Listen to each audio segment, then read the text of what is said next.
প্রতি সপ্তাহে নতুন নতুন ভূতের গল্প দেখতে সাবস্ক্রাইব করুন বাংলা ভূতের গল্প চ্যানেলটিকে। সেই সাথে বেল আইকন প্রেস করতে ভুলবেন না। বন্ধুরা, আজকের এই সত্যিকার ভূতের ঘটনাটি পাঠিয়েছিল বাংলাদেশের চাঁদপুর থেকে সবুজ হোসেন। আর এই ভূতের ঘটনাটি ঘটেছিল তার ও তার নিজের ছেলে ইমন এর সাথে। আজকের বিশেষ প্রশ্ন, তোমরা কি কেউ কখনো রাতের বেলা কবরস্থানের পাশ দিয়ে হেঁটেছ? আর তখন কি কোনো অস্বাভাবিক ঘটনা ঘটেছিল?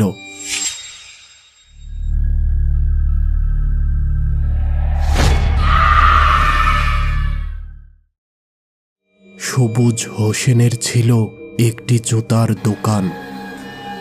প্রতিদিন দুপুরের পর সে তার দোকানে যেত এবং রাত ঠিক ৮টার দিকে দোকান থেকে তার বাসার উদ্দেশ্যে রওনা দিত। মাঝে মাঝে তার ছেলে ইমনও ওই জুতার দোকানে যেত তার বাবাকে জুতা বিক্রির কাজে সাহায্য করতে। ওই দিন সকাল থেকেই বৃষ্টি হচ্ছিল, আর এই বৃষ্টির কারণেই ওই রাতে সবুজ হোসেন ও তার ছেলের বাড়ির দিকে রওনা দিতে রাত প্রায় ৯টা বেজে গেল। একটি বড় ছাতা নিয়ে দুইজন হাঁটা শুরু করল তাদের বাড়ির উদ্দেশ্যে। কিছু দূর অতিক্রম করার পর একটি দোকানের ছাউনির নিচে তাদের পরিচিত একটি ছেলেকে দেখে দুইজন দাঁড়িয়ে গেল। কিরে, এই বৃষ্টির মধ্যে একা এখানে দাঁড়িয়ে আছিস যে? আমার কাছে এখন কোনো ছাতা নেই, তাই এই বৃষ্টিতে আটকা পড়েছি। একটু তাড়াতাড়ি বাসায় যাওয়া দরকার। আপনার কাছে কোনো ছাতা আছে? না, আর তো কোনো ছাতা নেই আমার কাছে। তবে তোকে একটা বড় পলিথিন দিতে পারি, যা মাথায় দিয়ে বাসায় যেতে পারিস। ঠিক আছে, তাহলে ওই পলিথিনই দেন।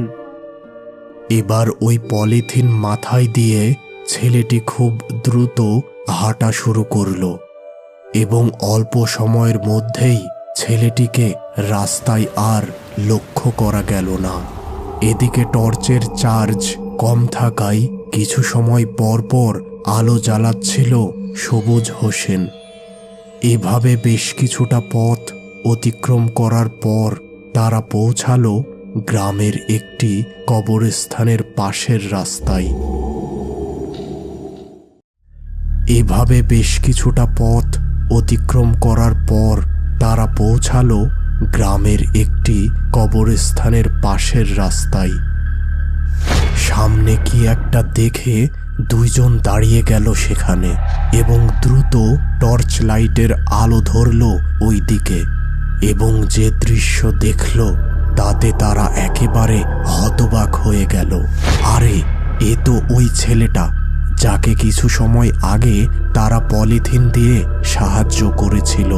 ছেলেটা একেবারে নগ্ন ছিল এবং তার দিকে আলো পড়তেই সে দ্রুত কবরস্থানের মধ্যে প্রবেশ করল।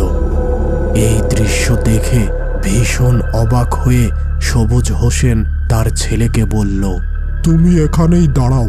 আমার মনে হচ্ছে ওই ছেলেটাকে জিনে ধরেছে, তাই সে ওই নগ্ন অবস্থায় কবরস্থানের মধ্যে প্রবেশ করল। তাকে এখনই ওই কবরস্থান থেকে বাহির করতে হবে, না হলে তাকে আর বাঁচানো যাবে না।